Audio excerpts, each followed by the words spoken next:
अभिनय।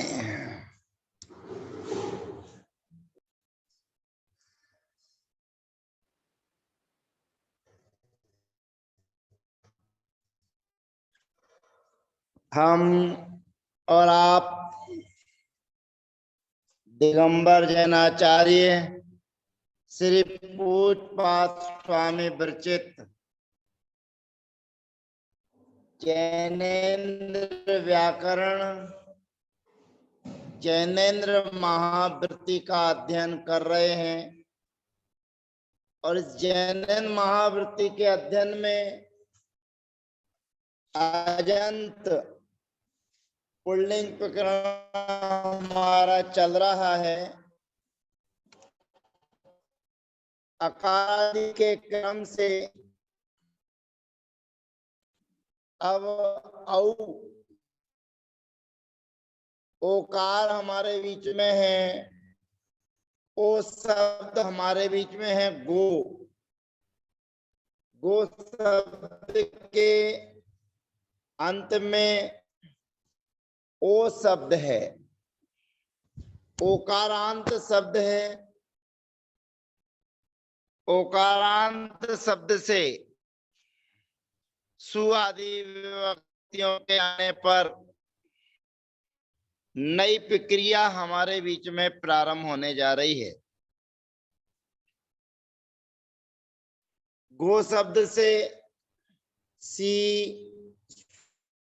सु, औ, अम, औ इन 5 विभक्तियों के रहने पर, जिनको धासंज्ञक विभक्तियां कहे, ऐसी विभक्तियों के होने पर नया कार्य यहाँ पर करने जा रहे हैं आचार्य भगवंत। यहाँ पर कहा जा रहा है कि गोर नित। गो शब्द जो है उस शब्द के लिए नितवत। नितवत का मतलब होता है जहां पर आ की संज्ञा की जाती है उसे नितवत कहते हैं, नित कहते हैं। गो शब्दात विहितम धम निदवद भवति। गोर्नित। गोर्नित सूत्र कहता है कि गो शब्दात विहितम, गो शब्द के द्वारा कथित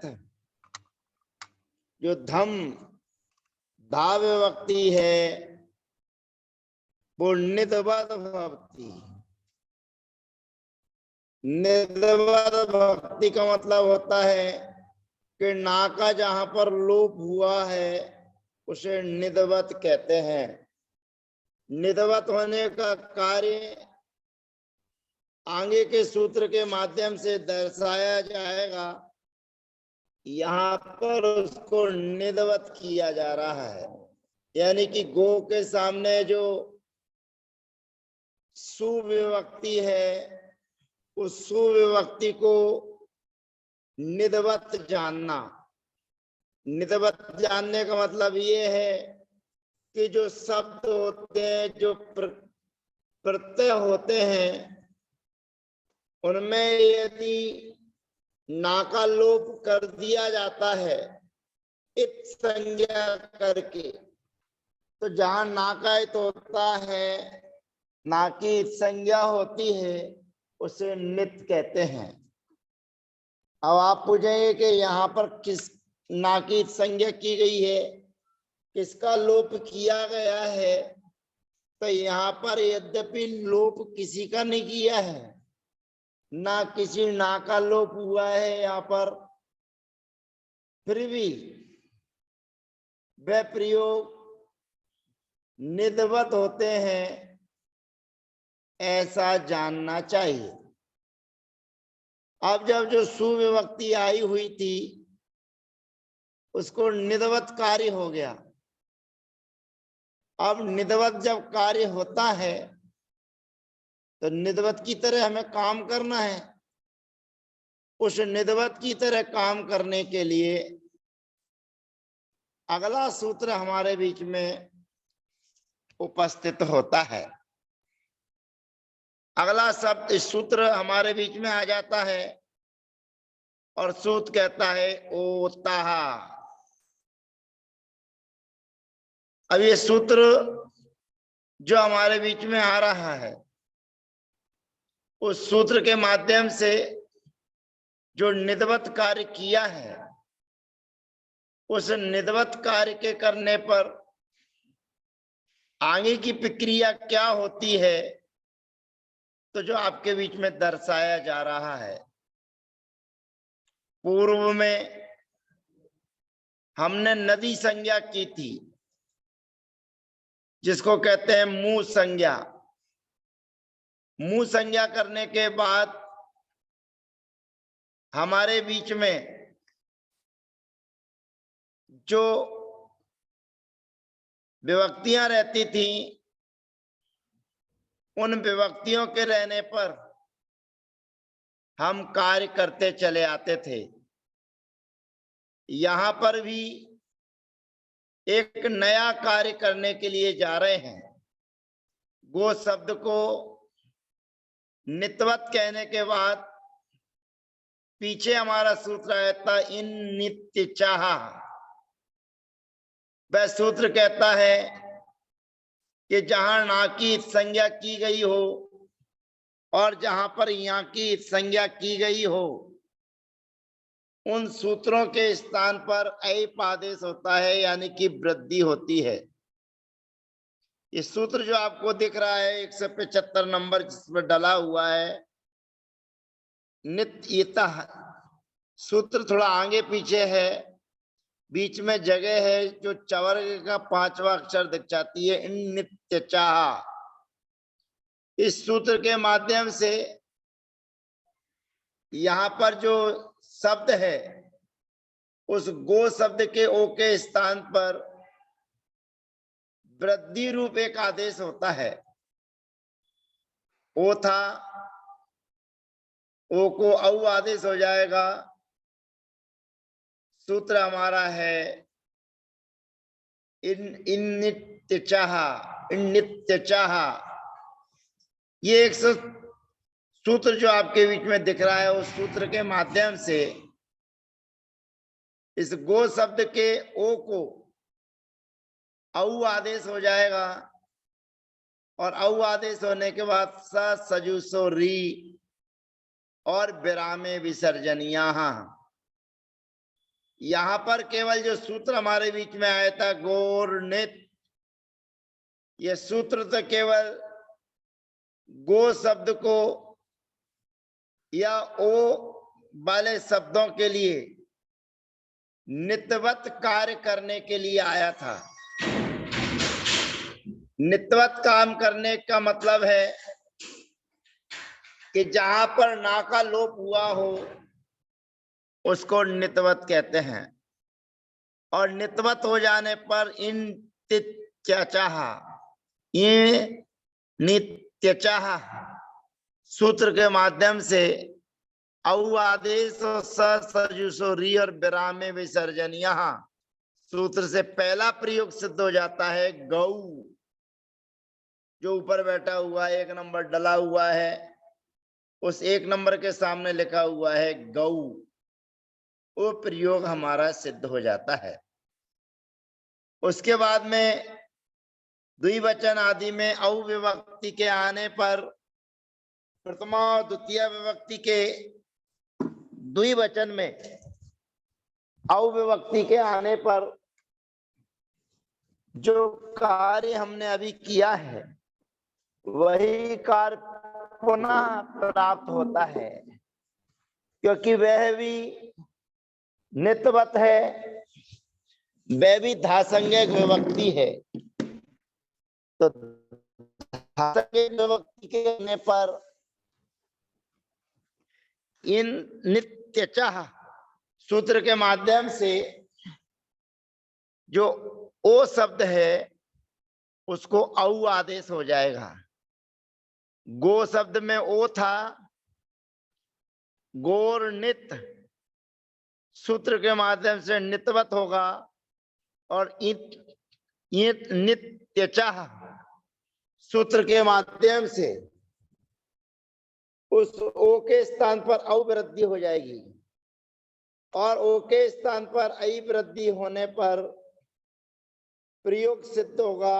अभी बनेगा औ धन औ, गो में रहने वाला गौ, धन औ, या एचो यवा यावा सूत्र के माध्यम से औ के स्थान पर आव आदेश हो जाएगा, और आव आदेश हो जाने पर अझीनम परेण संयोज्यम के माध्यम से शब्दों को जोड़ देंगे तो प्रयोग सिद्ध हो जाता है गावौ। बहुवचन में जस विभक्ति के आने पर जस्म से अस शेष रहता है, ये भी धासंज्ञक विभक्ति है, और यहां पर भी सर्वप्रथम एचो यवा यावाह सूत्र की प्राप्ति है, और गोर नित सूत्र के माध्यम से नितवत हुआ है, और नितवत होने पर ये नित्यचाह सूत्र के माध्यम से इसको वृद्धि हो जाएगी, ओ के स्थान पर औ आदेश हो जाएगा, गा धन औ धन अस। ऐसी स्थिति होने पर सूत्र आता है एचो यवा यावाह। इस सूत्र के माध्यम से औ के स्थान पर आव आदेश और सजुसो री और विरामे विसर्जनिया सूत्र के माध्यम से विसर्ग आदेश होकर शब्द बन जाता है गावाह। संबोधन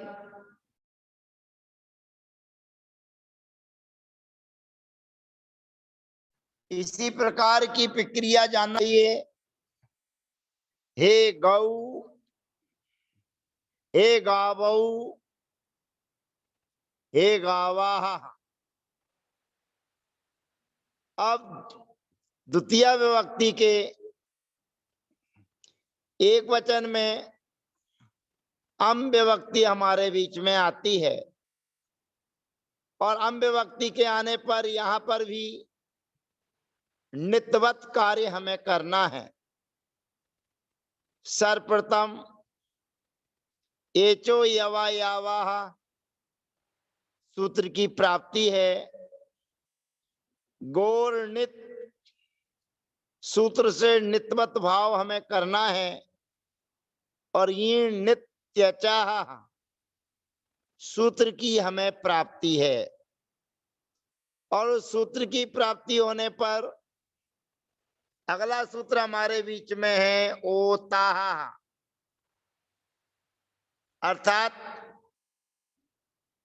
जो अम है या सस विभक्ति है, उन अम और सस विभक्तियों के होने पर जो ओकार शब्द है, उस ओकार शब्द के स्थान पर आकार आदेश होता है, अर्थात गो शब्द के स्थान पर आ आदेश हो जाएगा।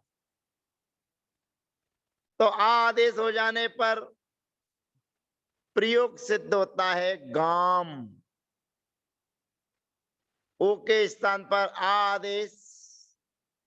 अब आ आदेश हो गया है तो यहां पर स्वे को दी सूत्र के माध्यम से, और पूर्वो मी सूत्र भी हमारे बीच में था, उस सूत्र के माध्यम से ओ के स्थान पर आ आदेश हो गया, और पूर्व पद दोनों को मिला देने पर गा प्रयोग सिद्ध होता है।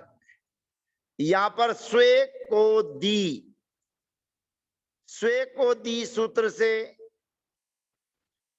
कार्य करने पर गाम प्रयोग सिद्ध होता है। गा आम पूर्वोमी, पूर्वोमी सूत्र भी अम विभक्ति के होने पर पूर्व रूप आदेश करता है। तो अम का जो आकार आदेश किया है उसमें जाके समाहित हो जाएगा, तो प्रयोग बन जाएगा गाम। यही कार्य हमें सस विभक्ति के होने पर करना है, और सस विभक्ति में भी ओ के स्थान पर आ आदेश करना है। एचो यवा यावा सूत्र की प्राप्ति होने पर अब अपने को ध्यान रखना है कि यहां पर जो सस विभक्ति आई हुई है उस सस विभक्ति के होने पर गोर नित सूत्र नहीं लगेगा। क्योंकि इसलिए नहीं लगेगा क्योंकि गोर नित सूत्र केवल धा संज्ञक के लिए करता है, और धा संज्ञक विभक्तियां केवल 5 है। सु, औ, जस, अम, औ।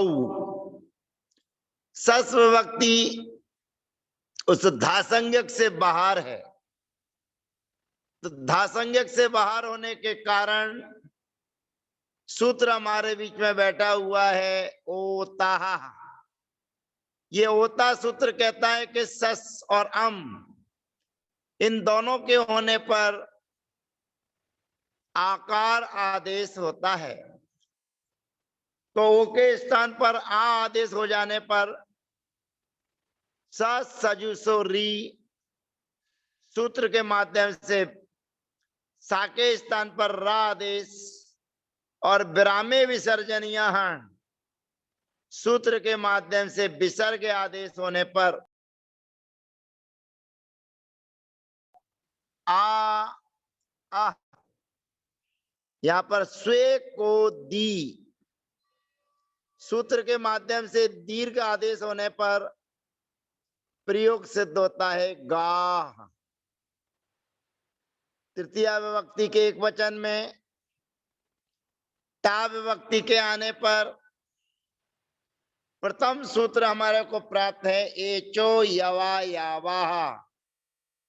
उस एचो यवा यावाहा सूत्र के माध्यम से ओ के स्थान पर अव आदेश हो जाएगा, और टा में से आ आया बचा था जो वा में जाके जुड़ जाएगा, तो शब्द बन जाएगा गवा।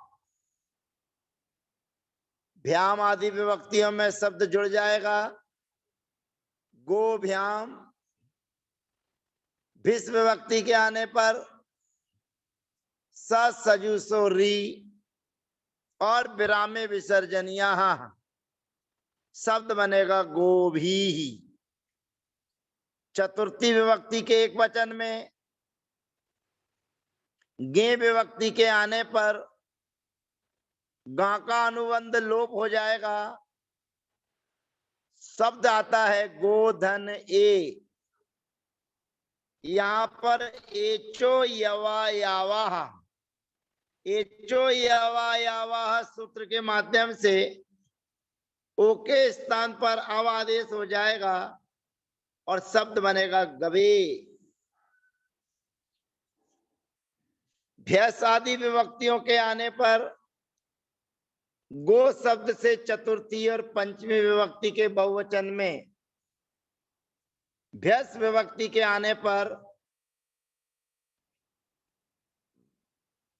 सजुसो री और विरामे विसर्जनिया सूत्र के माध्यम से गोभ्या प्रयोग सिद्ध होता है।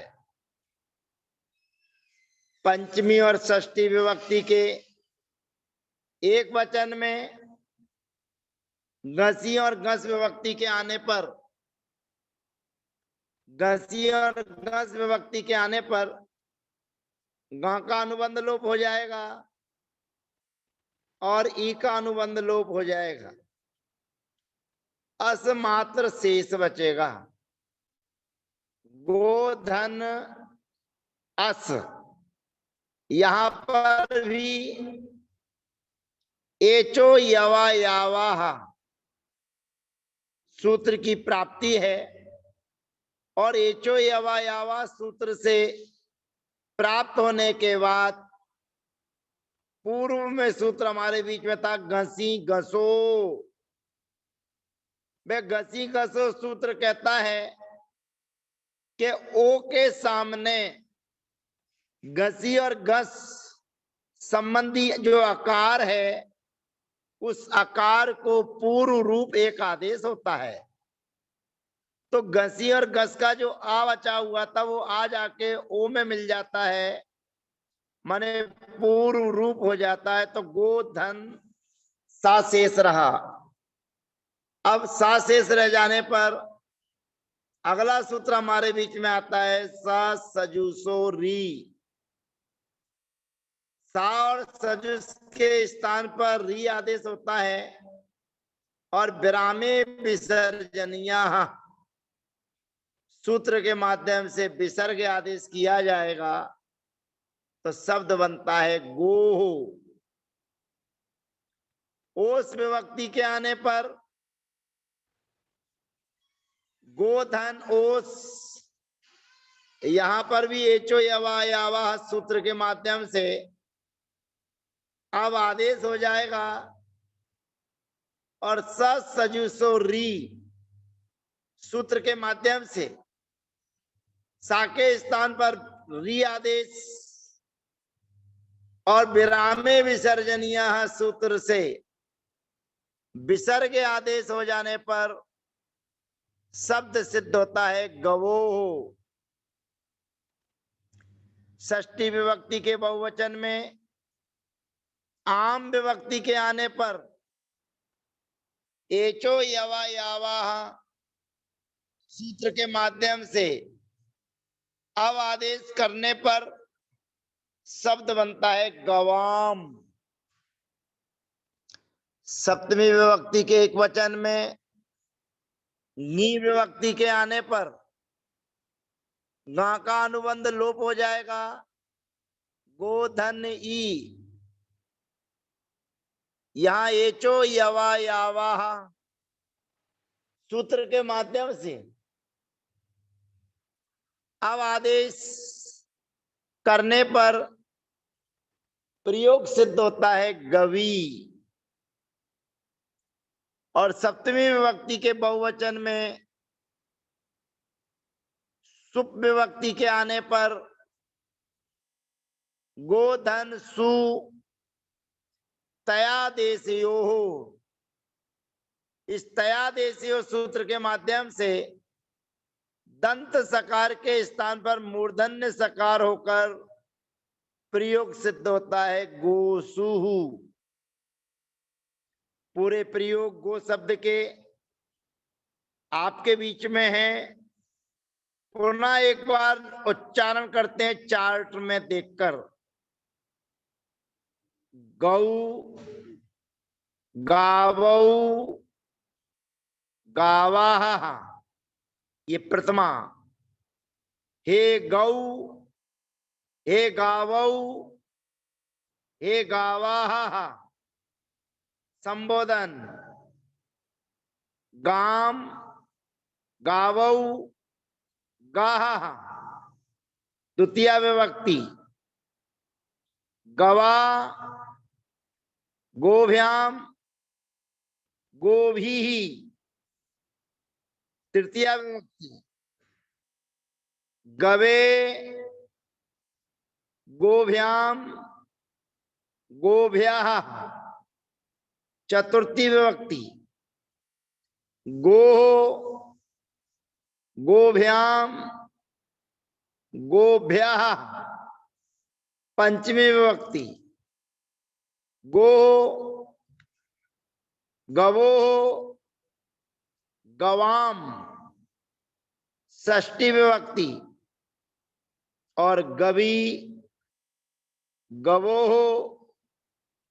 गोसु सप्तमी विभक्ति।